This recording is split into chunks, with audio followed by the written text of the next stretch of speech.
खान साहब, chief justice ने फैसला तहरीर किया, 3-2 का कह दिया, आप लोग अब एक नई बात लेकर आ गए, मगर फैसला इलेक्शन कमीशन ने करना है।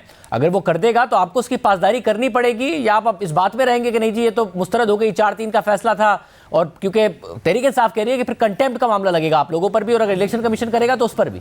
देखिए, ये एक कानूनी और आइनी बहस है और शायद इस मुल्क में ये पहली मरतबा हो रही है। तो इसमें जो हमारा मौक़िफ़ है, अगर उसमें सब्सटेंस है तो उसकी हमें बात करनी चाहिए, और उस बात का भी जो है वो एक वज़न है। 2 जज साहबान ने जिन्होंने आज डिसेंटिंग नोट दिया है, उसमें उन्होंने ये नहीं कहा कि हम डिसेंट करते हैं इस फैसले से। उन्होंने कहा कि हम अपने 2 ब्रदर जजेस जो है उनके जो ऑर्डर्स हैं उन ऑर्डर्स से साथ मुत्फिक हैं। मीनिंग देयर बाई कि 4 जो है वो जज साहबान का ये फ़ैसला है कि ये मेंटेनेबल नहीं है, जबकि 3 का फ़ैसला है कि ये जो है वो मेंटेनेबल है, और उन्होंने जो है वो ऑर्डर्स किए। तो ये ऑन रिकॉर्ड है, और जो फ़ैसला है 2 जज साहबान का, उसमें बाकायदा उसका आखिरी पैरा जो है वो आप पढ़ लें तो बात सारी जो है वो वाज़ेह हो जाती है। अब वो भी तो चारों जो हैं वो सुप्रीम कोर्ट के मुअज़्ज़ज़ जजेस हैं, वो कोई ये तो नहीं है कि मैं या आप कोई बात कह रहे हैं। तो इस बात का एक वज़न है, इस बात के ऊपर क्लैरिटी आनी चाहिए, और हमारा ये मौक़िफ़ जो है ये कोई यानी बेबुनियाद नहीं है, बल्कि इसकी माजी में भी मिसाल मिलती है। मगर तो फिर 3-2 का फ़ैसला मुख्तलिफ हुआ तो उसमें 3 जजेस ने केस सुना, 5 ने नहीं सुना, और उसके बाद जो है वो फिर फैसला जो है वो 0-5 से हो गया। अब भी जब 2 जजेस ने अपना फ़ैसला दे दिया, उस वक्त तक बेंच जो है वो मौजूद था, 7 का बेंच था, और 2 ने रिक्यूज़ किया है, 2 ने माजरत की है। इन दोनों जजों ने अपना ऑर्डर दिया है, इन्होंने माजरत नहीं की, इन्होंने रिक्यूज़ नहीं किया। तो अब ये कैसे हो सकता है कि ये 7 में से 4 का फ़ैसला जो है उसे माइनॉरिटी कर दिया जाए और 3 का जो है उसे मेजॉरिटी कर दिया जाए। वैसे आप क्योंकि पनामा के केस का हवाला दे रहे हैं, वरना इस केस में तो जब चीफ जस्टिस ने खुद ने लिख दिया शुरू में कि 3-2 का फैसला है, जज साहिबान ने जो अपना फुटनोट लिखा उसमें बताया कि बेंच रिकॉन्स्टिट्यूट हुआ था, तो उसके बाद गुंजाइश क्या रह जाती है? क्या फिर आप अदालत के पास जाएंगे कि जिसकी इंटरप्रिटेशन कर दें कि 3-2 है या 4-3 है? क्योंकि फिर वज़ीर कानून कह रहे हैं कि जी रिव्यू की ज़रूरत नहीं है, तो फिर रिव्यू की ज़रूरत नहीं है तो आप ऐसे ही बैठे रहेंगे, क्योंकि इमरान खान साहब इलेक्शन कैंपेन लॉन्च कर रहे हैं, वो इलेक्शन की तैयारी कर रहे होंगे। नहीं, वो इलेक्शन की तैयारी जो कर रहे हैं तो हम भी तैयारी कर रहे हैं। ये तो परस चढ़ा के टांग को तो फ्रॉड करके बैठा घर में, तो हम तो आलमोस्ट जो है वो पंजाब के तकरीबन आधा पंजाब हम तो जो है वो अपनी मीटिंग्स, अपने वर्कर्स कन्वेंशन, और हम तो पूरी तैयारी कर रहे हैं। तैयारी हमारी जो है वो इनसे अल्लाह के फजल से ज़्यादा है। तो तैयारी में कोई कमी नहीं है, क्योंकि अगर इलेक्शन जो है वो अगर इकट्ठे होने हैं, ठीक है, हमारी ये राय ज़रूर है कि ये इलेक्शन अगर 2 असम्बलियों के होंगे, मुल्क अफरा तफरी और जो है वो अपना अनारकी का शिकार होगा, और यही इस फितने का जो है वो माटो है। ये फितना जो है ये इस मुल्क को अनारकी का शिकार करना चाहता है, तो इसलिए कौम जो है वो इस फितने के हाथों में ना खेले। हमारी ये राय है कि इलेक्शन जो है वो जनरल इलेक्शन होने चाहिए, और तमाम असम्बलियों के केयर टेकर सेटअप के तहत एक ही दफ़ा इलेक्शन होने चाहिए। ये हमारी राय है, ये हमारा मौक़िफ़ है, हम इसको रिकॉर्ड पे रख रहे हैं। कल को अगर ऐसा होता है तो फिर अगर मुल्क जो है वो अनारकी और अपना अफरा तफरी का शिकार होता है तो हम इसमें जो है वो हिस्सेदार नहीं होंगे। अच्छा, मगर फिर ये बातें जो सारी हैं वाले लोग मगर बैठे हैं, उनको खमियाजा जो है वो जिम्मेदारी जो है वो उनको फिर लेना पड़ेगी। मगर इसमें एक मसला है, आप लोग इसको 4-3 समझें और तहरीक इंसाफ इसको 3-2 समझे, चीफ जस्टिस ने 3-2 लिखा है। मसला ये है कि आप दोनों के समझने से फ़र्क पड़ता नहीं है। मसला फ़र्क उस वक्त पड़ेगा जब इलेक्शन कमीशन इसकी क्या इंटरप्रिटेशन कर रहा है। अगर इलेक्शन कमीशन इसको एज इट इज़ लेता है, जैसा कि चीफ जस्टिस ने कहा है, और मुशावरत करके तारीख दे देता है, तो फिर आपकी जिम्मेदारी है कि इलेक्शन कमीशन के साथ ताउन करें।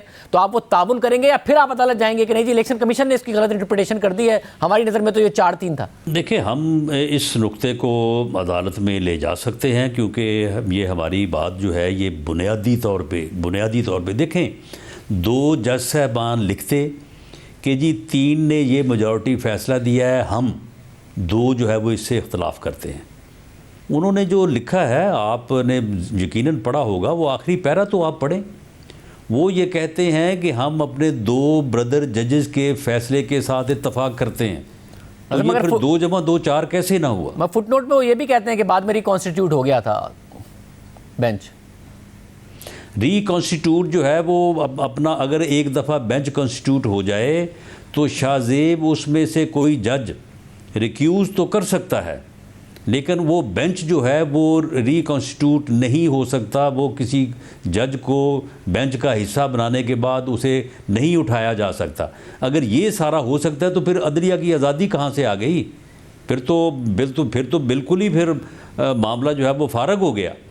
अगर इस तरह से हो सकता हो कि चीफ जस्टिस के पास इख्तियार हो या किसी के पास भी हो कि जजेस जो है वो बेंच कॉन्स्टिट्यूट हो गया, वो बैठे हैं, कोई रिक्यूज़ करना चाहे तो बिल्कुल कर सकता है। और वैसे चीफ जस्टिस कहे कि उठ जाएं जी, हम ये 7 लोग बैठे हैं, आप 2 में बाहर निकल जाएं तो हम जो है वो 5 फैसला करेंगे या 3 फैसला करेंगे। ऐसा नहीं हो सकता। ऐसा पाकिस्तान की तारीख़ में कभी नहीं हुआ। और अब भी अगर ऐसा करने की कोशिश की जाएगी तो यकीनन हम इस मामले को जो है वो बिल्कुल उठाएंगे और इसे कंटेस्ट करेंगे, क्योंकि ये एक आइन की तशरीह का मामला है और इस मामले के ऊपर जो है वो हमें पूरी तरह से यकीन है कि ये मामला जो है वो इसी तरह से है। लेकिन अगर ये फ़ैसला इस तरह से होगा तो फिर इस तरह के फ़ैसले बड़े हुए हैं। पनामा का फ़ैसला भी इसी तरह से हुआ है। आज मुझे बताएं कि पनामा के फ़ैसले को कौन मानता है, कौन उसकी जो है वो मिसाल देता है? ये जुल्फ़िकार अली भुट्टो की जो है वो केस का फ़ैसला भी जो है वो ऐसे ही हुआ था। तो आज सारे जो है वो उसे जुडिशल मर्डर क्यों कह रहे हैं?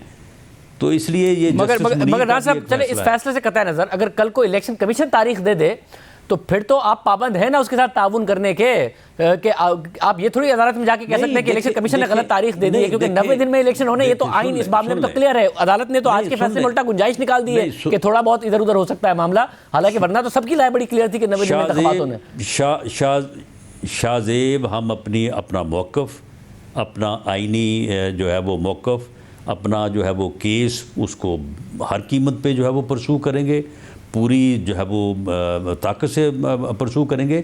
लेकिन इलेक्शन से हम ना घबराते हैं, ना हम इलेक्शन से गाफिल हैं। हम वो अपनी पूरी तैयारी कर रहे हैं। इलेक्शन अगर होगा तो हम पूरी जो है वो ताकत से लड़ेंगे। लेकिन हम अगर जीत गए तो ये फिर इसी काम पे फितना लगा रहेगा। ये फितना जो है ये इस मुल्क में डिस्टेबल करना चाहता है, ये सियासी अदम इस्तेहकाम चाहता है। इसको फिर बहाना मिल जाएगा, कहेगा जी देखें इनकी फेडरल गवर्नमेंट थी लिहाजा मेरे साथ धांधली हो गई है। तो कल को जब सूबाई असम्बली होंगी तो फिर ये बाइकआउट करेगा। ये कहेगा जी मैं अब जनरल इलेक्शन का बाइकआउट करता हूँ, ये सूबाई असम्बलियाँ जो है ये पंजाब की हुकूमत जो है मेरे साथ धांधली करेगी। यानी मुस्तकिल इस मुल्क को अनारकी और अफरा तफरी का शिकार करने का जो इस फितने का मंसूबा है, इसको अमली जामा पहनाने का अगर एक ही तरीका है और वो तरीका ये है कि इस फैसले को जो है वो इलेक्शन कमीशन जो है वो तस्लीम कर ले और इलेक्शन करवा दे। सब तो फिर आप लोग फिर ताउन नहीं करेंगे, इसका मतलब है आप हर हाल में चाहते हैं कि साथ ही इलेक्शन हो, चाहे वो कंटेम्प्ट ऑफ कोर्ट हो जाए, कुछ भी हो जाए? नहीं शाहजेब, आइन ये चाहता है, आइन की स्कीम ही ये है कि जनरल इलेक्शन जो है वो केयर टेकर सेटअप के तहत होने चाहिए। ये अगर 90 दिन आइन में लिखे हैं तो ये भी आइन में ही लिखा है। ये कोई मैं को अपने पास से किसी किताब से पढ़ के साहब अदालत के सामने उठाना था ना मामला, या फिर आप पटिशन लेके चले जाएं अदालत में, या फिर अदालत के सामने उठाते फारूक साहब। बिल्कुल उठाया है। अपना मंसूर अवान जो हमारे वकील थे हमारी तरफ से, उन्होंने ये मामला उठाया है। उन्होंने कहा है कि जनाब आइन की जो है वो जो मंशा है वो ये है कि इलेक्शन जो है वो केयर टेकर सेटअप में होने चाहिए और एक ही मरतबा होने चाहिए। ये मुस्तकिल तौर पे अगर उसके बावजूद अगर अदालत से फैसला आ गया है, जो कभी डिस्प्यूटेड रहे हैं डिस्प्यूटेड कर देगा। अगर आप ये कह रहे हैं उसके बावजूद अदालत से फैसला आ गया, इसका मतलब है अदालत ये समझती है कि अगर सूबों में असेंबली तहलील हो गई है तो पहले इंतखाबात 90 दिन के अंदर होने चाहिए। अदालत का फैसला आ गया है।